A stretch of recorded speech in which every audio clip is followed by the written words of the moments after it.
Palabra Suelta. Hola, ¿qué tal? Buenas noches, bienvenidas, bienvenidos. Palabra Suelta con usted, como siempre, por la televisión pública de nuestro país. Ahora, en Nueva York, hemos venido hasta la misión de Venezuela, acá en Naciones Unidas, a encontrarnos con el embajador de ese país, de Venezuela, ante las Naciones Unidas, precisamente, el ingeniero Rafael Ramírez. Rafael Ramírez está a punto de cumplir 2 años como embajador de Venezuela en este multilateralismo. Antes fue ministro de Relaciones Exteriores de Venezuela, pero antes muchos años manejando todo el sistema de petróleos en Venezuela, cercano, muy cercano al presidente Hugo Chávez. Rafael Ramírez hoy, en su calidad de embajador de Venezuela en Naciones Unidas, es miembro no permanente del Consejo de Seguridad y también está a punto de terminar esa membresía en lo que podríamos llamar el club más exclusivo de las Naciones Unidas, pero miembro no permanente, porque ustedes bien lo saben, hay 5 miembros permanentes con derecho al famoso veto. Y lo que hace el Consejo de Seguridad es lo único vinculante dentro de Naciones Unidas. La Asamblea, también como usted lo sabe, emite resoluciones que no son necesariamente vinculantes. Ingeniero Rafael, muchas gracias por recibirnos aquí en tu casa en Naciones Unidas. Gracias, Xavier. Buenas noches. Un gusto estar con ustedes. Casi 2 años en el Consejo de Seguridad. ¿Sientes que has envejecido más rápido? Gracias por la pregunta. Bueno, primero que todo quiero enviar un saludo fraterno y bolivariano a todo el pueblo ecuatoriano y todos tus escuchas. Un pueblo que respetamos mucho y del cual estamos muy hermanados. Y ustedes son custodios de los restos de nuestro querido Sucre. De manera tal que, bueno, esa pregunta es muy atinente porque el Consejo de Seguridad me ha permitido tener una visión política internacional que no tenía. Yo estuve, como tú bien dijiste, 12 años de ministro de Petróleo con el comandante Chávez. Después estuve con ministro de Relaciones Exteriores con el presidente Nicolás Maduro y ahora fui enviado a esta misión para ocuparme exactamente del Consejo de Seguridad. Hacía 25 años que nuestro país no era aceptado en este exclusivo club, lamentablemente exclusivo, como tú bien dices, porque es un arreglo posterior a la Segunda Guerra Mundial, pero aquí estamos y creo que la batalla en defensa de nuestras ideas, de nuestros principios, al contrario, me hace sentir, no sé cómo me veo, pero me siento mucho más joven y me siento contento de estar en la batalla en defensa de lo que siempre hemos pensado y lo que siempre el presidente Chávez nos ha inculcado como principios de política exterior. No lo decía por lo que, cómo se ve, por las apariencias, sino por la intensidad de ese trabajo, ¿no? No, tú sabes que nosotros, y bueno, y ustedes que trabajan con el presidente Correa, que es un extraordinario trabajador, estamos fogueados y estamos acostumbrados a esto de ir contracorriente, ¿no? Y de hacer revolución y de trabajar con el pueblo y lidiar con los problemas más complejos en un orden internacional que definitivamente es muy injusto, ¿no? Y que hay que revisar y hay que reformular porque, bueno, todo está diseñado para que el sistema se sostenga, se perpetúe, un sistema internacional que es absolutamente injusto. Pero no, entiendo exactamente tu pregunta y lo que te quiero decir es que al calor del combate nos sentimos muy bien y muy reconfortados y sobre todo, bueno, satisfechos, ¿no? Cada vez que uno levanta las banderas de los ideales nuestros, que son también los ecuatorianos, nos sentimos muy bien, satisfechos por el trabajo hecho. Siempre hará falta hacer más cosas, pero para eso estamos nosotros como equipo. Yo siempre considero que somos equipos extraordinarios y que nuestra región y nuestros países en particular, sobre todo los del ámbito bolivariano, tenemos muchas similitudes en nuestra historia, en nuestro desarrollo económico-social y en nuestra perspectiva hacia el futuro. Hay que decir también que Rafael Ramírez es el presidente del Comité Especial de Descolonización, el C24, y ahí también hay que dar unas durísimas batallas, sí, ¿no? Sí, sí. Es increíble que a estas alturas del desarrollo humano todavía haya una lista de colonias y que Naciones Unidas tenga que seguir trabajando con territorios que hay que liberar, que hay que descolonizar. Y ahí también qué duras batallas que hay que dar, Sí. Rafael. Bueno, para que nuestros televidentes sepan, yo he recogido las banderas de Xavier allí porque tú fuiste el presidente anterior del C-24, inmediatamente antes que nuestra gestión, y bueno, nos pusiste la vara muy alta, ¿no? Y ahora estamos tratando de continuar y avanzar aún más en este tema de la lucha contra el colonialismo, que es una vergüenza de la humanidad, que a esta altura todavía existan 17 territorios no autónomos y que las llamadas potencias administradoras, esa es la jerga diplomática, sí, como tú sabes, pero eufemismo, ¿no? eufemismo, sí, pero son potencias colonialistas, se nieguen sencillamente a ceder en su dominio absurdo y darle a los distintos pueblos el derecho inalienable a la autodeterminación.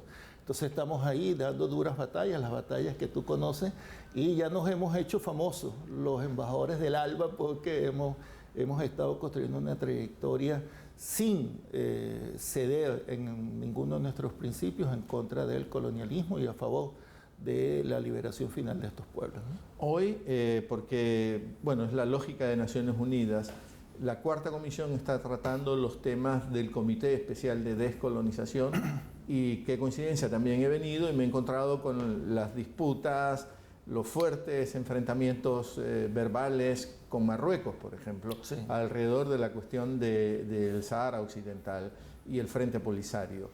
Dura batalla. Sí, bueno, lamentablemente Marruecos, en contravención a todas las resoluciones de la Asamblea General de las Naciones Unidas y del Consejo de Seguridad, se ha negado persistentemente desde el último acuerdo de cese el fuego del año 91 a conceder el derecho a la autodeterminación del pueblo saharaui. Lo único que ha pedido Naciones Unidas es que se haga un referéndum y que sea el propio pueblo saharaui del Sahara Occidental quien decida su futuro. Marruecos se ha opuesto a ello y, como tú sabes, el tiempo está a favor siempre del colonialismo, porque entonces tratan de desintegrar la cultura saharaui, de permear sus costumbres, sus tradiciones, de ir disolviendo. Es como el mismo caso de Puerto Rico, ¿no? Que la ocupación norteamericana y el control norteamericano trata de absorber, diluir todo el espíritu borinquen y toda la cultura puertorriqueña, bueno, cosa que les resulta muy difícil. A todas las potencias coloniales les resulta muy difícil porque, al contrario, un pueblo bajo dominación encuentra en su cultura, encuentra en su historia, encuentra en su religión, en su idioma, más bien una defensa contra la agresión que sufren del exterior. Entonces sí, hemos tenido esos debates con Marruecos, está en absoluta minoría. La gran mayoría de los países del sistema de Naciones Unidas apoyan, y sobre todo África. El Sahara Occidental es la última colonia en África, así lo ha declarado la Unión Africana, y bueno, son parte de los debates que estamos dando aquí. Me imagino que la cuestión Malvinas también te plantea arduas conversaciones. Definitivamente, hay para nosotros los latinoamericanos dos temas fundamentales: Puerto Rico, donde ahora en la última reunión del C-24 insistimos en algo que ya te habías planteado, que era la liberación de Oscar López Rivera, por ejemplo, un preso político, tiene 35 años. Pedimos, perdona la interrupción, sí, Rafael, pedimos en esa oportunidad que a una corta delegación de los países de Naciones Unidas se les permita visitar a Oscar López Rivera. Hemos ratificado esa solicitud, la hemos hecho en este caso las autoridades norteamericanas, porque claro, nosotros, por otra parte, somos respetuosos de los asuntos internos de los Estados Unidos, hemos solicitado que nos permitan ir a visitar a este preso político. El más antiguo. El más antiguo, sí, de este hemisferio, por sí, lo menos. Más de 34 años. 35 cumplió ahora, lamentablemente, ¿no? Nosotros tuvimos oportunidad, hicimos un truco y en medio del debate lo llamamos por teléfono. Y hablamos con él. Yo lo puse en speaker, en altavoz. Inmediatamente nos cortaron la comunicación desde allá, ¿no? Pero bueno, un hombre muy valiente. Vamos a enviar también al presidente Obama, que es lo que corresponde, una solicitud de su excarcelación. Está en sus facultades presidenciales, lo puede hacer. Nuestro presidente Nicolás Maduro lo solicitó el año pasado en su discurso a la Asamblea General también. De manera que es una causa, la de la libertad de Oscar López Rivera, que unifica a todos los puertorriqueños como nunca antes. Por otra parte, en Puerto Rico, a raíz de la compleja situación financiera que tienen, se han producido un conjunto de dictámenes de la Corte Suprema de Justicia norteamericana donde dice que efectivamente Puerto Rico no es un territorio autónomo, que el manejo de sus asuntos es potestad del Congreso norteamericano, y eso viene a ratificar lo que siempre ha argumentado el sector independentista, que Puerto Rico sigue siendo una colonia a pesar del referéndum que se realizó en el año 53. Ese es un tema. El otro tema es las Malvinas. Sí. No es un tema de colonialismo, es un tema de disputa de soberanía, sí, como todos sabemos. Un territorio argentino ocupado por el imperio inglés, y bueno, Inglaterra se niega. Inglaterra es el país que más colonias tiene, más territorios más colonias tiene, y se niega. Ni siquiera quiere hablar con Argentina, y Argentina lo que ha solicitado y tiene todo nuestro apoyo es que se restablezcan los diálogos bilaterales para tratar de encontrar una solución a esa disputa de soberanía entre los países. Rafael, ¿y ha avanzado más la cuestión de Nueva Caledonia, territorio francés? Se quedó, la última gestión que se hizo fue una misión visitadora, porque para hacer el referéndum había que revisar el padrón electoral, que la consulta se haga limpia para permitir un pronunciamiento también muy nítido de ese pueblo. Sí. Sabes que, bueno, en el marco de estas discusiones, tanto con Polinesia Francesa como con Nueva Caledonia, nos entrevistamos, lo estamos ayudando. El tema de Polinesia Francesa insiste en decir que está quedando en la última resolución hacer una actualización de los informes del secretario general sobre los problemas derivados de las más de 160 pruebas nucleares que hicieron en esos atolones, y los efectos que eso ha tenido sobre Polinesia Francesa. Sabes que Polinesia Francesa había salido de la lista de territorios no autónomos, volvió, entonces eso está pendiente. Y en Nueva Caledonia, lo que acordamos con el representante de las autoridades de Nueva Caledonia es otra misión visitadora para ayudarlos justamente en el tema del referéndum. Yo le contaba al vicepresidente del gobierno de Nueva Caledonia, que es pro-independentista, los problemas, por ejemplo, que tuvimos en nuestro país. Cuando el presidente Chávez gana las elecciones, en el año 99, en nuestro país se hicieron más de 18 elecciones durante el periodo del presidente Chávez, porque el presidente Chávez incluyó en la Constitución el principio de democracia participativa, no representativa, sino más bien participativa, y que el pueblo fuera consultado en cada decisión. Hay muchos mecanismos de consulta, de tal manera que, bueno, nos enfocamos en cómo tener un sistema electoral confiable y transparente. Yo le explicaba a la gente de Nueva Caledonia que eso es muy importante.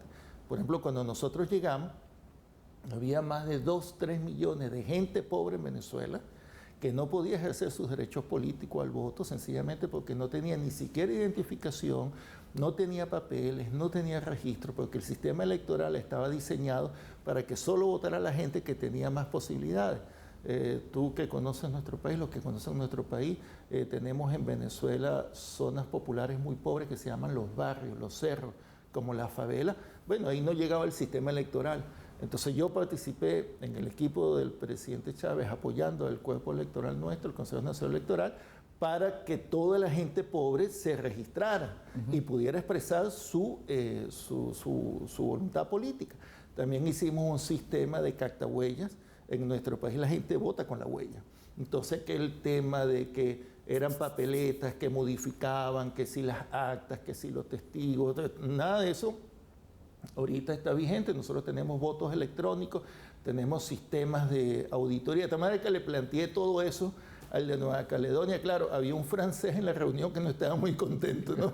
Yo le dije, lo vamos a apoyar con esa experiencia nuestra.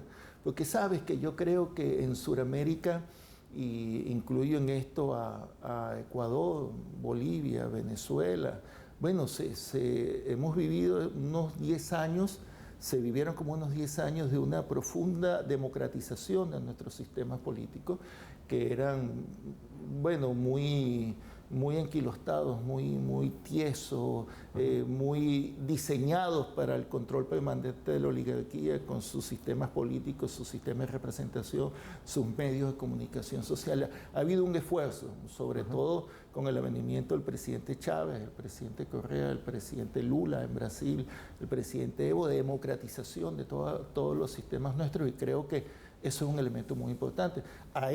Hoy en día, nuestro sistema político y electoral en Venezuela, por ejemplo, es mucho más democrático que el sistema de votación electoral en los Estados Unidos, que es una votación de segundo grado. Nosotros, cada persona es un voto nuestro y expresan su voluntad y creo que es un elemento muy importante y eso se lo estamos proponiendo en Nueva Caledonia, así es que nos vamos a ir para allá con todas esas ideas y todo ese toque suramericano, a ver si los ayudamos en su proceso. Rafael Ramírez, le reitero, el embajador de Venezuela en Naciones Unidas.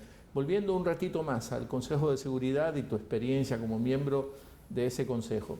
Hay esa tendencia en Naciones Unidas, hay esa lucha ya de algunos años por democratizar a Naciones Unidas y que la carga no esté mayormente concentrada solo en el Consejo de Seguridad.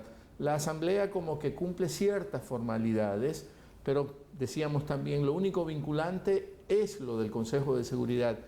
¿Crees posible democratizar Naciones Unidas con ese brutal desbalance? Bueno, mira, creo que sí, va a ser un tema de tiempo. Yo creo que es una necesidad impostergable. ¿Por qué? Porque el diseño de las Naciones Unidas atiende a la situación exactamente post-Segunda Guerra Mundial. A los ganadores de la Segunda Guerra. Y está bien, se derrotó el fascismo y todo esto, pero incluso ya la composición de las Naciones Unidas es completamente distinta. Se empezó con 45, 50 países y ahora somos 193. 193 países, de manera tal, bueno, en el transcurso hubo todo el proceso de descolonización en África, 54 países en África, son la abrumadora mayoría en el sistema.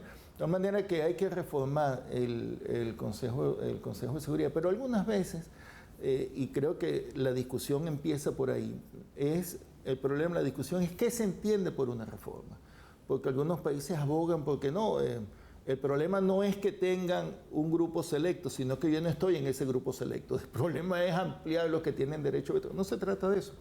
Nosotros creemos que debe haber una mayor representación geográfica, creemos que el veto se debe dejar para algunos elementos fundamentales, no para todos los elementos, ¿verdad? Por ejemplo, el Consejo de Seguridad tiene derecho a vetar el ingreso de un país o no al sistema de Naciones Unidas, cuando eso, lo más democrático sería que dependa de una votación en la Asamblea General, pero es el caso de Palestina. Estados Unidos no ha permitido que Palestina sea reconocido como un Estado de pleno derecho, no solamente un Estado observador en las Naciones Unidas. Entonces, un solo país veta la posibilidad de reconocer a una nación entera como un país miembro pleno. Eso es un elemento. El otro elemento que se está discutiendo mucho es, bueno, la necesidad de tener mayor representación, ya lo dije, pero también, y un elemento que es muy peligroso, es que el Consejo de Seguridad está tratando de abarcar en su poder absoluto, que es terrible, está tratando de abarcar competencias de la Asamblea General. Por ejemplo, el tema de los migrantes. Nosotros votamos a abstención en una resolución del día anteayer del Consejo de Seguridad relativa a los migrantes en el Mediterráneo. Entonces, ¿qué es lo que hace el Consejo de Seguridad? Que tiene la potestad de aplicar, utilizar la fuerza, el capítulo 7 que se llama de Consejo de Seguridad. Bueno, decide que para resolver el problema de los migrantes hay que utilizar la fuerza. Es decir, el tema no es el problema de los migrantes, sino que no lleguen a Europa. Entonces hay toda una operación militar de la Unión Europea para impedir que los migrantes lleguen a Europa. Nosotros decimos, ese no es el problema. El problema es que ustedes mismos y otras potencias han inducido guerras en Siria, en Irak, en Yemen, han destruido Libia, todos los conflictos en el Sahel africano, y entonces, además de la pobreza crónica en algunos países de África, por ejemplo, la gente desesperadamente busca escapar de los terroristas, busca escapar de la guerra, busca algún asiento porque en esos países, asiento para realizar su vida, porque en esos países la institucionalidad fue borrada, en Irak fue borrada, en Libia es borrada, en Libia hay al menos 2, 3 gobiernos, en Siria, en la parte ocupada por los terroristas, no hay nada, es una tierra sin ley, sin principios, sin nada, una ley, bueno, imagínate, la que quieren imponer los islamistas. Entonces, nuestro punto es, el tema de los migrantes no es un tema militar, es un tema fundamentalmente económico-social. El problema no es que si cruzan o no el Mediterráneo, claro, hay que salvar las vidas. Por cierto que ha sido muy ineficiente la resolución, que ya tiene un año, porque han muerto más de 3.177 personas en este periodo de este año, después de la resolución. Entonces, Europa fundamentalmente no quiere ver que hay un problema social que muchas veces ellos han creado, y el norte del mundo, es decir, los países desarrollados, se están llenando de muros. La respuesta de los Estados Unidos a la migración de Centroamérica, Suramérica y México es un muro. La respuesta en los países de Europa del Este es un muro. La respuesta en el Mediterráneo es otro muro. Entonces, ese muro no le va a permitir ver qué es lo que está pasando en el tercer o cuarto mundo, y por supuesto no van a poder ayudarnos a conseguir una solución, una respuesta a ese drama que están viendo los migrantes. La paradoja o la hipocresía es que cuando cayó el de Berlín todo el mundo celebraba, aparentemente. Exactamente. Aquí hay un tema también que nosotros hemos discutido mucho en el Consejo de Seguridad, es el doble rasero, ¿no? Quiero decir, las dos caras, la doble cara, el cinismo que algunas veces algunos países tienen frente a algunos problemas. Por ejemplo, en el tema de Siria es un conflicto desgarrador, terrible.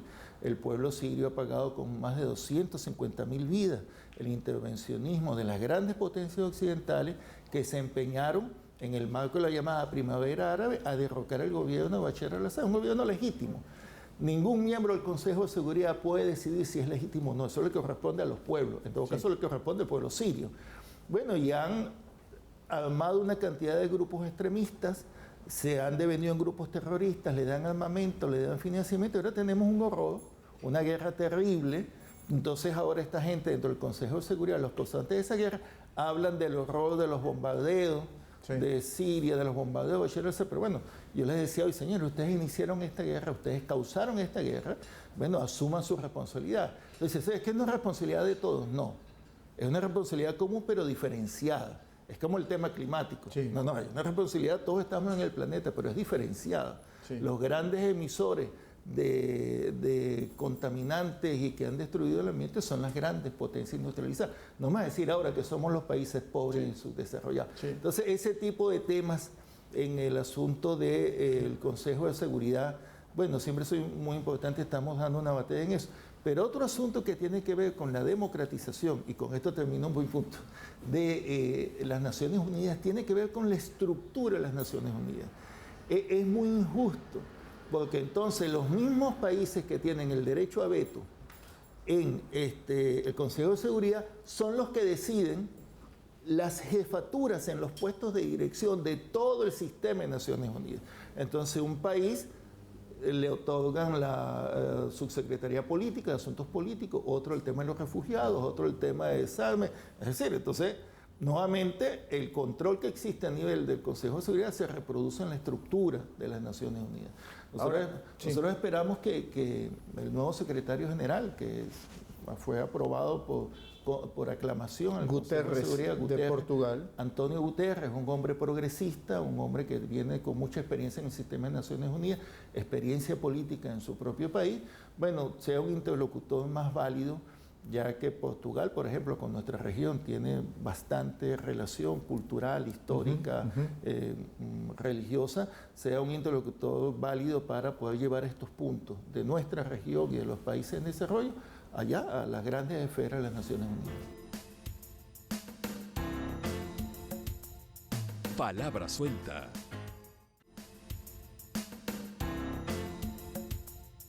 Palabra suelta.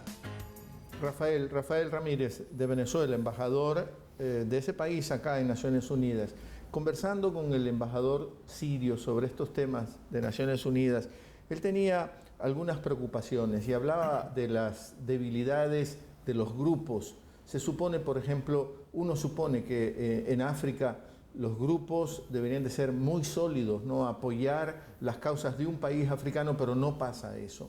Y en América, en nuestra región, tampoco pasa, Rafael. Y lo más reciente, por ejemplo, bueno, ya sabemos, todos sabemos qué es la OEA. Y por eso nos inventamos la CELAC.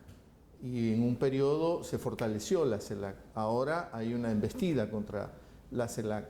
Y la paradoja también es que hay un uruguayo en la OEA, supuestamente cercano en la región, pero que ha hecho cosas que no nos esperábamos. ¿Cuál es la lectura que tú haces en cuanto a la actuación de Almagro, el uruguayo Almagro, Bueno, como secretario de la OEA? No, terrible, ha sido deplorable, lamentable, no tengo otro calificativo. Almagro se ha convertido en un traidor a todos los elementos que él, como canciller de ese gran hombre, extraordinario ser humano, Pepe Mujica, pregonaba a favor de nuestra región. Sencillamente se ha prestado a una campaña insólita orquestada por los Estados Unidos en el caso específico de Venezuela contra nuestro país, y ha tratado de revivir una entelequia. La OEA no responde ya a nuestras necesidades, nunca lo hizo. Fue ese instrumento del colonialismo, del intervencionismo norteamericano, con un largo y horrible historial de, aplaudir las intervenciones en Guatemala, toda la intervención en República Dominicana. Eso es una estructura que a nosotros no nos representa ni nos sentimos. Se mantiene, trata, por supuesto, es inflamada por los Estados Unidos para tener una especie de posibilidad de presionar, pero eso creo que fue absolutamente demolida por la creación de la UNASUR y de la CELAC. Yo le pregunté al presidente Mujica, Rafael, qué opinaba de su ex ministro de Relaciones Exteriores, y dijo, convengamos que no es un agente de la CIA, pero sí es un pobre ser humano preso del derecho, preso de las leyes, y la ley no necesariamente determina la justicia o no frente a los pueblos. Esta fue un poco la respuesta de... Y ha roto con Almagro. Esa carta de despedida no es apócrifa, es auténtica, no quiere volver a saber nada más de su ex ministro de Relaciones Exteriores. Sí, ha sido una situación, me imagino que para el PP en lo humano, muy dura, porque fue un candidato propuesto por el Uruguay y ahora viene a traicionar todo lo que fueron... ¿Y apoyado por Venezuela? Sí, por todos. Bueno, en Venezuela en nuestro caso lo apoyamos justamente porque venía del PP. Y estábamos imbuidos todos de ese espíritu del sur, de Sudamérica. Lamentablemente creo que fue un error a su elección y sobre todo que se haya prestado para eso. Pero yo quería decir, más allá de eso, rescatar la vigencia extraordinaria que tiene la UNASUR y la CELAC para hablar de las dos organizaciones subregionales y regionales más importantes y el rol que tienen que jugar en las Naciones Unidas.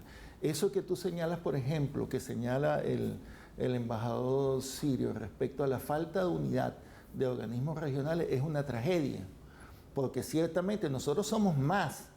Nosotros tenemos la mayoría de los votos. Prácticamente podríamos hacer un veto en la Asamblea General, que pasa que no son vinculantes, como tú muy bien señalas, pero tendría una gran carga política que estuviéramos unificados.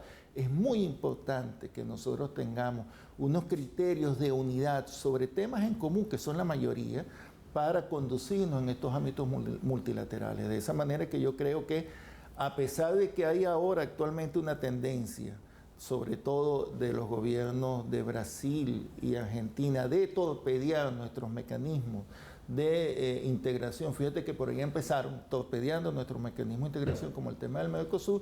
Creo que nosotros tenemos que insistir, porque es una necesidad preservar el UNASUR, preservar la CELAC como nuestro propio espacio. Es un espacio además que ha demostrado que es un elemento extraordinario para resolver crisis.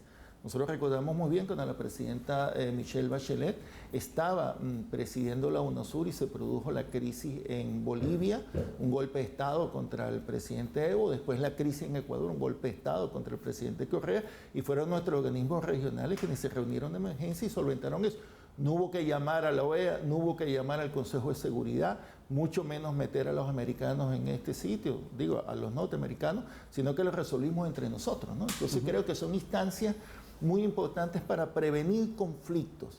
Cuando los grandes centros hegemónicos nos dividen y nos encuentran divididos, como el caso de África o el caso de los países, hermanos países del Medio Oriente, suceden todos esos desastres que están sucediendo. El Medio Oriente está desangrado por la injerencia extranjera y ha sido un desastre. Nosotros discutimos estos días, Xavier, disculpa, el tema de los objetivos de desarrollo. Nosotros decimos, ¿qué objetivos de desarrollo y qué objetivos de desarrollo? O sea, ¿cómo va a ser Yemen? ¿Cómo va a ser Irak? ¿Cómo va a ser Libia? ¿Cómo va a ser Siria? O sea, no me hablen de objetivos de desarrollo. Vamos a hablar de paz Es una condición sine qua non tener paz, tener estabilidad y tener no injerencia en los asuntos de los países. ¿Qué expectativas te abre a ti Ecuador en el G77, Venezuela en los no alineados? Bueno, ¿Qué tándem se puede armar? Extraordinario, porque, bueno, primero somos países del ALBA, países hermanos, países con una visión muy importante y similar respecto a nuestro futuro, y son las dos grandes agrupaciones de países en vías de desarrollo. Los no alineados en el ámbito político es la organización más grande después de las Naciones Unidas, y el G77 más China en el ámbito económico. Que hay que decir, G77 en realidad son 134 países. Sí. Es el grupo más numeroso de países en Naciones Unidas. En el ámbito económico. Entonces, tanto la economía como la política no pueden estar divorciadas. El presidente Chávez siempre hablaba de que la política tenía que ir adelante, no la economía. No me voy a meter en estos temas porque el presidente Correa es una maestría en economía, pero siempre recuerdo que el presidente Chávez decía el orden de la carreta, ¿no? O sea, primero la política, pero creo que en esta ocasión tenemos una oportunidad extraordinaria de cumplir con un mandato, y además fue una propuesta de Venezuela del presidente Maduro en la última cumbre de jefes de Estado en Margarita, de hacer una integración, una oficina del sur, una secretaría del sur para coordinar todos nuestros temas, sobre todo de cara a los grandes retos que tiene este periodo de sesiones de la Asamblea General, como es el tema climático y el tema de la Agenda para el Desarrollo 2030. Rafael, hablaste de los grandes medios en algún momento, como también ese otro vértice, esa otra pata donde se asienta parte de lo que condiciona la independencia o la libertad o la paz de nuestros pueblos, los grandes medios. Un poco preparándome para esta conversación contigo, me encontré sorpresivamente con que has casado a una hija, mujer, en alguno de estos paraísos o islas paradisíacas del Caribe, creo que en Aruba o Curazao, una hija. Yo sé que solo tienes 2 hijos varones, pero esa nota decía que habías casado a tu hija echando la casa por la ventana. Te has gastado como $4 millones en esa boda. Sí, bueno, disculpa que me ría, si no fuera tan loco eso, ¿no? Sería muy grave. Mira, ha habido una campaña permanente y sistemática contra los dirigentes, en el caso de nuestro país, del chavismo, contra lo que hemos asumido grandes e importantes responsabilidades de Estado, y en general contra todos los líderes de la izquierda y el progresismo en el continente. Y este tema de los medios, por supuesto, los grandes medios, grandes corporaciones mediáticas, son grandes empresas, son grandes corporaciones económicas, bueno, se han abocado a una guerra sistemática contra nosotros. De mí han dicho de todo, de todo. En lo último, bueno, no lo último, han dicho más cosas, mucho más cosas. Pero eso fue muy cómico, yo me sorprendí, porque bueno, sí, salió que tenía una hija, tú sabes que tengo 2 varones que no están en nada de edad de casarse ni siquiera, una hija que estaba casando en Curazao, y fue un matrimonio esplendoroso donde me gasté $4 millones. Bueno, es parte de la guerra. Uno a veces dice, respondo, no respondo, si respondo entonces se asienta más, comienza a correr la matriz sobre ese tema. Han dicho barbaridades. Y ahora, como ya pasó de moda acusarnos a nosotros de comunistas, porque antes se te acusaban que si eras de la Tercera Internacional, de la Cuarta, si eras trotskista, si eras maoísta, eso estaba en el debate. Ahora no, ahora o eres narcotraficante o eres corrupto, o yo no sé, es tratar de desmoronar lo más importante que tenemos nosotros, que es nuestro patrimonio moral, ético, frente a una oligarquía profundamente corrupta y antinacional. Nosotros hemos dado 10.000 batallas, en el caso venezolano, junto al comandante Chávez, y hablo solo de mi experiencia, para restablecer el control de nuestro país sobre la reserva más grande de petróleo del planeta. Y logramos rescatar nuestra industria petrolera, Petróleos Venezuela, para ponerla en una industria al servicio del país.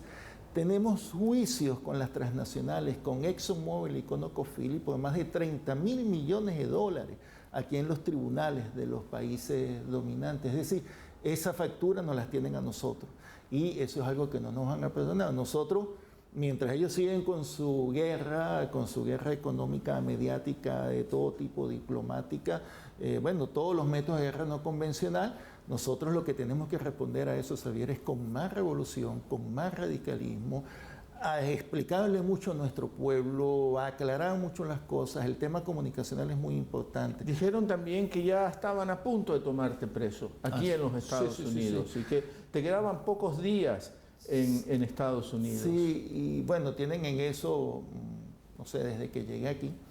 Y a veces ellos, el enemigo pretende colocar la matriz de que uno se va a arredrar, a asustar, o va a claudicar de sus ideas. Por favor, yo te voy a decir algo, ¿sabes? Mi abuelo fue obrero petrolero. Estuvo en los sindicatos rojos cuando las primeras huelgas petroleras. Eso no va a salir. Eso no va a salir en los tweets. Mi papá fue guerrillero, fue de la FAL, luchó contra la dictadura de Pérez Jiménez, después luchó contra la injerencia norteamericana en nuestro país. Y yo estoy militando en los movimientos izquierdos desde los 15 años, lo cual es hace mucho. Yo soy un hombre ya de 53 años. Desde entonces he estado... No es tanto, no es tanto. No es tanto, sí. Estamos en el grupo ya, pero un grupo más interesante, pero ya 15 años militando en esto. Y desde que llegó Chávez acá, toda la izquierda y los movimientos progresistas en Venezuela nos reunificamos alrededor del programa y el tremendo carisma y la figura del presidente Chávez. Y lo que estamos haciendo y vamos a seguir haciendo es revolución. Y si eso molesta a los grandes medios cooperativos, bueno, eso es un problema de ellos. Ellos estarán haciendo lo suyo, nosotros tenemos que hacer lo nuestro. De nuestro lado, tenemos que seguir insistiendo en que tenemos, y por eso te felicito en el rol que estás desarrollando en el país ahora, como siempre, abnegado trabajador, en construir espacios para que estas voces se puedan escuchar y se puedan confrontar las ideas, más allá de las campañas mediáticas, de los insultos, de las descalificaciones. No, vamos a discutir las ideas. ¿Quién quiere hacer un debate conmigo de la oposición sobre política petrolera venezolana? ¿Quién quiere hacer un debate sobre el derecho que tienen nuestros países al manejo de sus recursos naturales? Ahora, ¿quién quiere hacer un debate sobre todo el tema de usar el petróleo para el desarrollo social? Es decir, tenemos que insistir en eso, en contraposición a lo que es una política, y disculpa, Xavier, que además ha hecho que la gente no lea, no discuta, la gente se lleva es por una etiqueta, la gente se lleva es por una consigna, por una foto, por un montaje. Es terrible. Ahora, volviendo a recuperar a Mujica, tú le dices el Pepe más fraternalmente, seguramente tuviste reuniones y encuentros más profundos con él. Mujica me dijo también que Venezuela había cometido un grave error. Tú en tu casa tienes que tener la despensa, por lo menos la despensa que te garantiza tu comida llena. Tienes que tener el arroz, tienes que tener los frijoles, tienes que tener lo que vas a necesitar en el día a día ahí en tu despensa.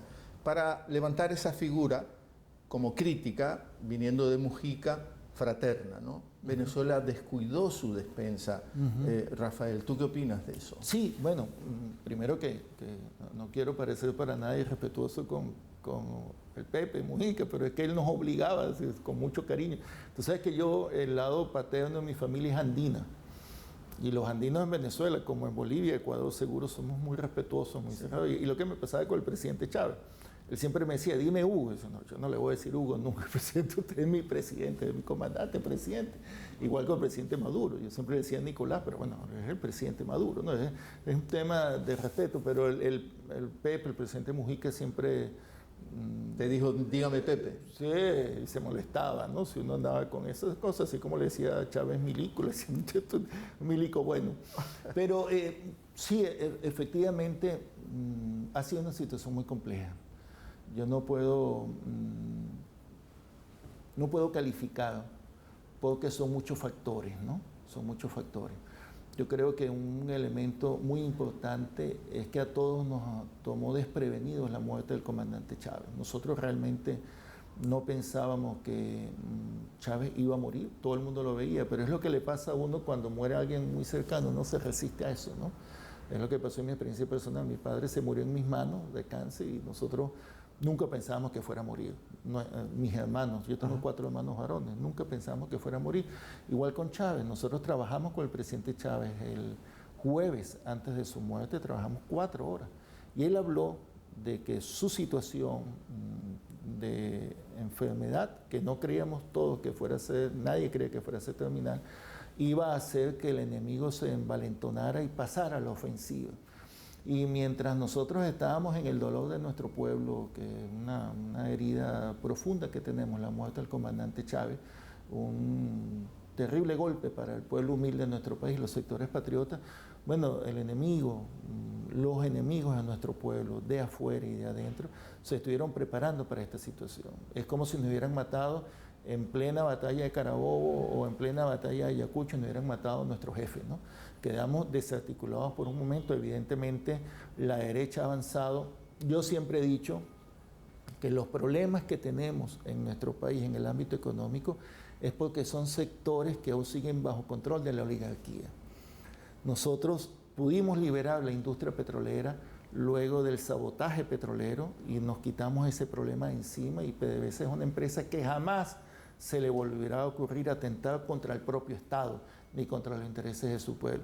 En nuestras Fuerzas Armadas nos dieron un golpe de Estado de más de 100 oficiales, todos los estados mayores en el año 2002, y después se reformuló nuestra doctrina militar y pasamos a la Escuela de las Américas a una doctrina militar bolivariana. En el ámbito de la producción y distribución de alimentos, probablemente por la misma supremacía de nuestro modelo rentista petrolero, que es un tema que tenemos que evaluar, bueno, lo descuidamos. Y obviamente en manos de actores que están políticamente motivados, bueno, han reaccionado y nos han causado una situación que, en paralelo a la caída del precio del petróleo, nos ha colocado en problemas económicos. Yo confío que todas las capacidades de nuestro gobierno, del presidente, de nuestras instituciones y sobre todo del Poder Popular puedan superar esta situación. Pero te lo digo, Xavier, hay problemas, hay errores, seguramente hay errores. Nosotros hemos discutido nuestra situación económica, falencias, errores, falta de planificaciones en algunos temas, previsión de algunos asuntos, pero lo que yo sí le digo a la gente del pueblo y lo que le digo a mis compañeros es que cualquier solución a favor del pueblo la vamos a encontrar siempre en revolución. Eso que dice la derecha en nuestro país, la extrema derecha, la misma que le dio el golpe a Chávez, la misma que quería matarlo, la misma que llevaba violencia. El presidente Chávez tuvo 13 años en el poder, pero de esos fueron al menos 7 años de conflicto permanente. No nos dejaban tregua. Golpe de Estado, sabotaje petrolero, guarima, desestabilización, bloqueo, todos esos temas. Yo digo que a pesar de que hemos estado en esas situaciones, la única forma en que vamos a poder resolver nuestros asuntos es en revolución. Esa derecha que hoy día dice, no, que se vayan los bolivarianos, necesitamos un nuevo gobierno, nosotros sí vamos a resolver. Estos son unos irresponsables. La derecha en Venezuela no tiene capacidad alguna de resolver nuestros asuntos, y mucho menos resolverlo a favor del pueblo. ¿Qué va a hacer la derecha en esta turbulencia que genera la situación económica? Bueno, desestabilizará nuestro país, derrocar nuestras instituciones, han atentado contra nuestro poder judicial, contra nuestra institución presidencial, el gobierno, contra las Fuerzas Armadas, van a vender y rematar a PDVSA y no van a resolver nada. Lo único que van a hacer es reprimir al pueblo. ¿Y a dónde va esta presión del mandato revocatorio o del referéndum revocatorio? Bueno, fíjate, es increíble. El revocatorio está en nuestra Constitución. Ajá. Introducida en nuestro proceso constituyente. Fue una idea del presidente Chávez en este tema de la democracia participativa.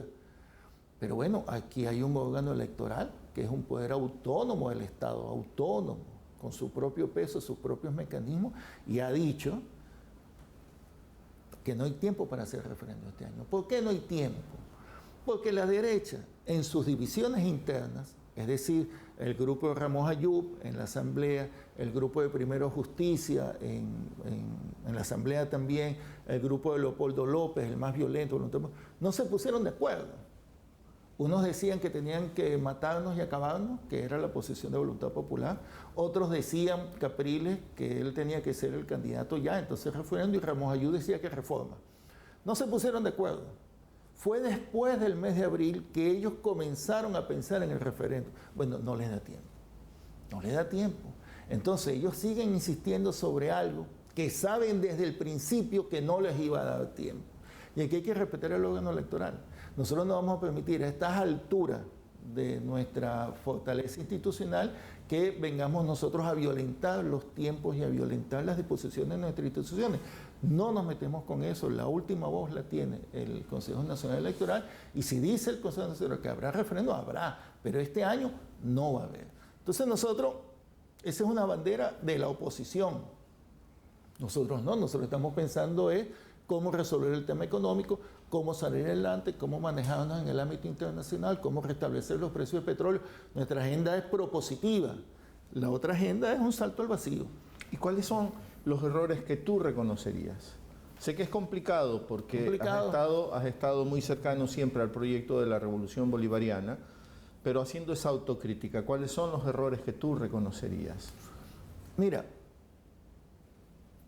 a ver, en el ámbito de lo que fueron los elementos fundamentales para nuestra economía, pienso que fuimos muy exitosos en el ámbito petrolero. Ajá. Tuve 12 años ministro de Petróleo con el presidente Chávez y nosotros logramos restablecer para el país el precio del petróleo, el control de nuestra industria, nuestro régimen fiscal petrolero, y nos aseguramos por lo menos unos ingresos mínimos y confortables en una situación de precios como la que estamos viendo.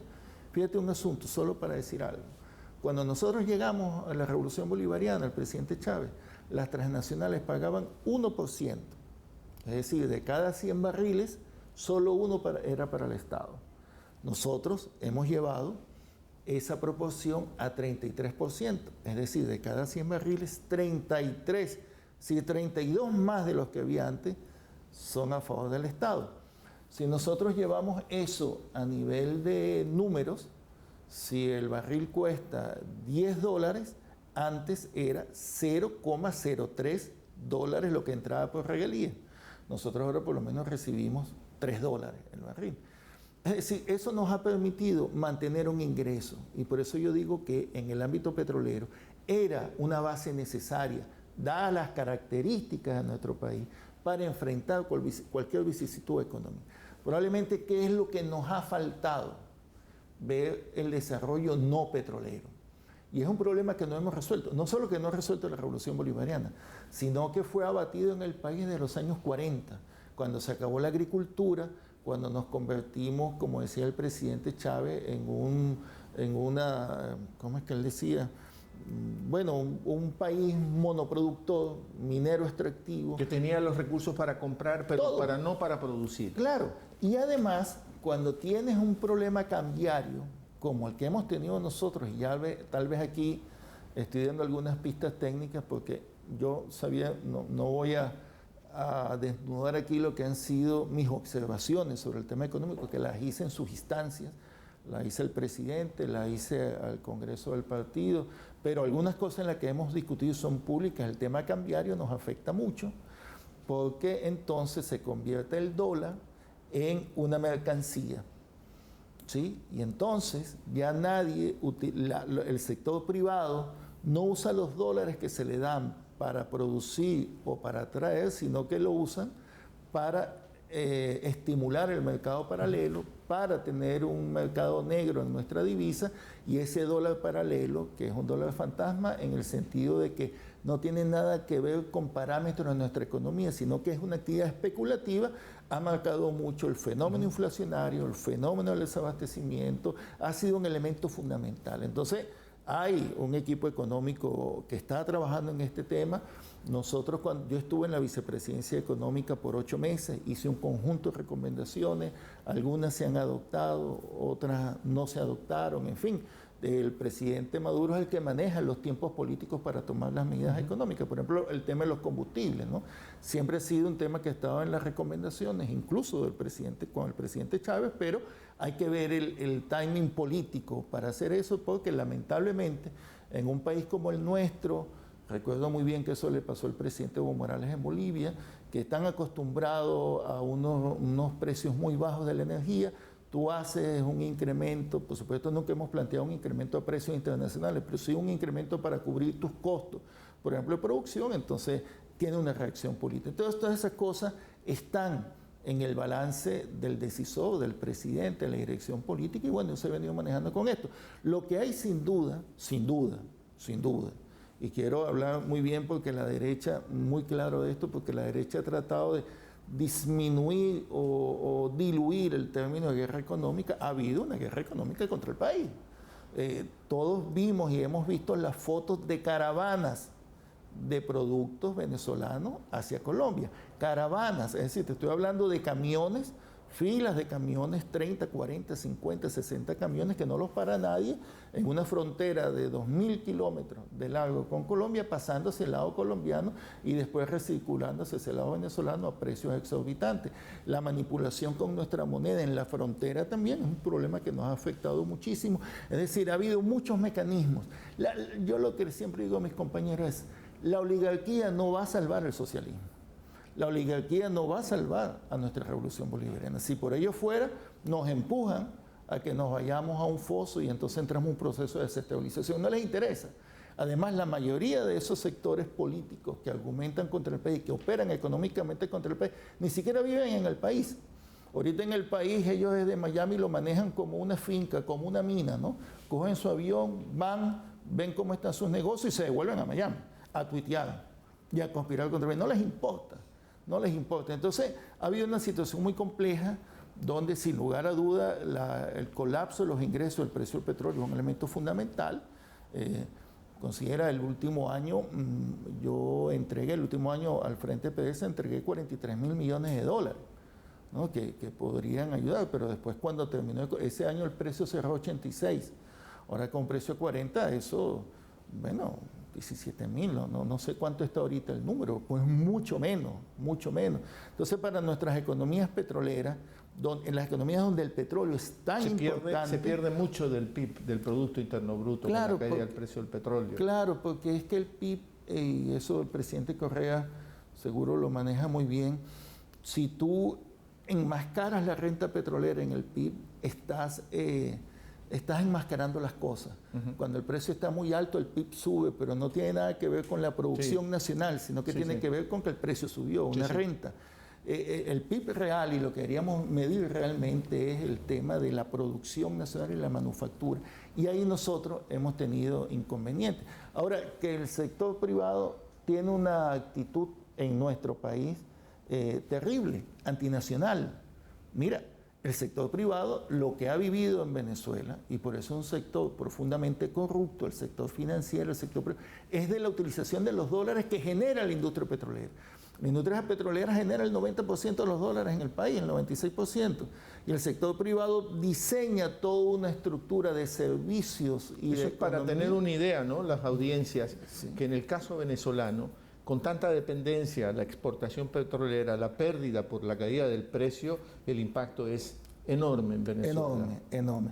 Y un sector privado que se acostumbró a vivir de eso, que no instala fábricas en el país, que no hace inversiones en el país, que no amplía sus capacidades, que no se moderniza. Por ejemplo, el presidente Chávez, nosotros gastamos muchísimo dinero en desarrollo de infraestructura, porque nuestros puertos son los mismos puertos de los años 50. Entonces, ¿qué competitividad y qué nada si tenemos los mismos puertos de los años 50? Ahí lo que no se entiende, Rafael, es esto que hablábamos un poco antes, los llanos tan grandes de Venezuela, ociosos, por ponerlo de alguna manera, ¿no? Tenemos que ir terminando por las cuestiones del tiempo en televisión, Rafael. Tenemos que hacer otro programa. Rafael Ramírez, él es el embajador de Venezuela acá en Naciones Unidas, el representante permanente. Campaña en España, y el tema Venezuela es parte de la campaña española. Por ejemplo, a Podemos se le enrostra: ustedes son financiados por Venezuela, ustedes son muy cercanos a Venezuela. Tú como venezolano, ¿cómo te sientes? No, muy mal, porque es una oligarquía española injerencista. No se han quitado la cabeza que ellos ya no son ningún gran imperio, ni son nada, no tienen nada que ver con nosotros, pero ellos siguen, ¿no? ¿Te acuerdas de por qué no te callas aquel? Ellos siguen creyendo que que ellos están como con un derecho de opinar sobre nuestra política y utilizan, no es la primera vez, ya con el presidente Chávez, y no solamente en España, en muchos países suramericanos convertían a Chávez parte de la campaña, ¿no? Sí. Por eso A Podemos lo acusan, al movimiento español, de las cercanías con Venezuela, como el grave problema de Podemos. Sí, cuando en realidad nosotros tenemos una cercanía con España, no solamente histórico, sino que viven más de 300.000 españoles en nuestro territorio sin ningún tipo de problema. Pero lo que pasa es que hay muchas vinculaciones del PP con los sectores de la oligarquía tradicional venezolana, de los partidos políticos, los partidos, este señor Aznar tenía cantidad de negocios petroleros en Venezuela, de intercambio. Bueno, y creo que antes el presidente Correa también tenía alguna incidencia en Ecuador. Hay una empresa Vectra, que es propiedad de este señor Aznar y de un exministro venezolano de petróleo que manejaba petróleo ecuatoriano y manejaba petróleo venezolano. Por eso el presidente Correa se empeñó tanto en aquel tema del intercambio para poder vender el crudo Napo a buen precio. Que fue una de las ideas extraordinarias del presidente para recuperar su economía, el presidente Correa. De manera tal que detrás de todos estos ataques políticos también hay muchos negocios, ¿sabía? Muchos negocios. Mira, nosotros hemos sufrido, y yo en lo personal, ataques descomunales en esas redes. Te voy a echar una historia. Mira, uno de mis hijos hace un informe para su colegio y está hablando de la industria petrolera, y él me cita a mí. Muy orgulloso, y él me lleva y yo le explico. Claro, hijo, te voy a explicar los oleoductos, todo era con el pipeline que viene de Canadá hacia la costa de los Estados Unidos, todas las implicaciones. Entonces él pone la referencia y entonces menciona una de estas páginas que hay en internet, Wikipedia. Entonces, y yo digo, oye, hijo, mi currículum lo pone ahí. Y entonces yo digo, oye, pero vamos a ver ese currículum. Y entonces sale el currículum. Este es un ladrón, que esto, que hizo otro, que casi que me dicen de todo, ¿no? Y yo digo, bueno, hijo, no pongas eso ahí. Entonces, como Wikipedia se alimenta de colaboraciones, yo inmediatamente mando los datos. No, mira, 12 años ministro de Petróleo, atendiendo las reuniones en la OPEP, vicepresidente económico, vicepresidente de Desarrollo Territorial, presidente de Petróleo de Venezuela, ingeniero mecánico, maestría en energética. Sí, entré en PDVSA, en INTEVEN, en los estudios de crudo de trapezado. Pongo todo mi background, lo mando. Al otro día, a las 7 de la mañana, lo volvieron a cambiar. Entonces yo busco un especialista y me dice, no, mire, embajador, hay una oficina paga, hay unos hackers que se encargan de poner una historia que no es suya en las redes. Entonces, cuando tú vienes a ver, nosotros, ¿a quién le quitamos el negocio del asfalto cuando hicimos Petrocaribe? A Otto Reich. ¿A quién le quitamos nosotros el negocio? Otto Reich, el comentarista de televisión. El que fue funcionario diplomático norteamericano, Otto Reich. Que aparecía en CNN haciendo un programa. A cada rato. ¿A quién le quitamos nosotros el negocio comunicacional? Petróleo Venezuela hacía toda su gestión comunicacional con los grandes medios, el Nacional sobre todo, un periódico que tuvo unos inicios extraordinarios, pero ahora es un panfleto de la oligarquía, ¿no? ¿A quién le quitamos nosotros los negocios petroleros? A la oligarquía venezolana. Y cada vez que nosotros avanzamos con nuestros propios medios, haciendo nosotros nuestras cosas, por ejemplo, PDVSA no tenía buques. PDVSA solo tenía unos 7 buques, no teníamos flota de buques. Eso se lo dejaron para que la iniciativa privada desarrollara el negocio. Era una manera de retirarse con negocios que ellos mismos creaban. Por ejemplo, nosotros cuando la vieja PDVSA creó empresas mixtas con Chevron, nosotros las nacionalizamos. Y cuando estamos haciendo, ellos migraron después a empresas mixtas. Chevron está en Venezuela.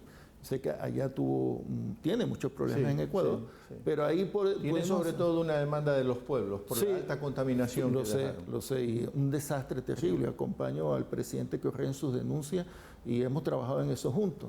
Pero solo para ponerte un ejemplo, entonces aparece un porcentaje, cuando hacemos el discovery de los documentos, un porcentaje de un socio, X. Y yo hablo con el señor O'Reilly, que era el presidente de Chevron en aquel momento, en Viena, en López, y le digo, usted me tiene que decir de quién es esa empresa. No, lo tiene que decir, porque si no, bueno, resulta que era de un expresidente de PDVSA, un connotado vocero de la oligarquía venezolana, que hizo una empresa en las Islas Caimán y exigió que a esa empresa le dieran una participación en uno de los campos que la misma PDVSA había privatizado, que él mismo había privatizado. O un expresidente de PDVSA tenía una fábrica de válvulas de la oligarquía y le vendía esas válvulas a PDVSA. O sea, en torno a la industria petrolera, la oligarquía venezolana construyó todo un andamiaje parasitario, corrupto. Los grandes sistemas financieros. Yo le decía a los compañeros del sistema económico, bueno, pero ¿quién tiene un camión de bolívares para alimentar el mercado negro? ¿Qué es lo que hacía un privado? Tú obtienes unos dólares en Venezuela, lo colocas en un banco en Panamá o en España y ese banco te da al cambio paralelo, el mercado negro, un camión de bolívares. ¿Quién tiene esos camiones, esa cantidad de plata? Nosotros no lo tenemos. El trabajo común no lo tiene. Es el sistema financiero, son los sistemas industriales. Entonces es un problema. Tal vez tú me preguntabas qué cosa hubiéramos hecho, qué hubiera hecho yo distinto. Yo hubiera avanzado más en la construcción del socialismo. En la construcción del socialismo, muy importante para poder ampliar nuestras capacidades productivas internas. Y la cuestión comunicacional. Y la comunicacional, que es una batalla permanente. Rafael, gracias. Agradecerte Gracias, a ti por recibirnos aquí en tu sede, en la Misión de Venezuela en Nueva York, y bueno, desearte suerte hasta la terminación. Bueno, no suerte hasta, sino que termines bien tu permanencia. Pronto tendré que ir a Quito. Siempre que voy a Quito voy a ver a mi mariscal Antonio José de Sucre. Saludos al presidente Correa y al pueblo ecuatoriano. Muchas gracias, Rafael. Rafael Ramírez, el embajador de Venezuela aquí en las Naciones Unidas en Palabra Suelta. Palabra Suelta.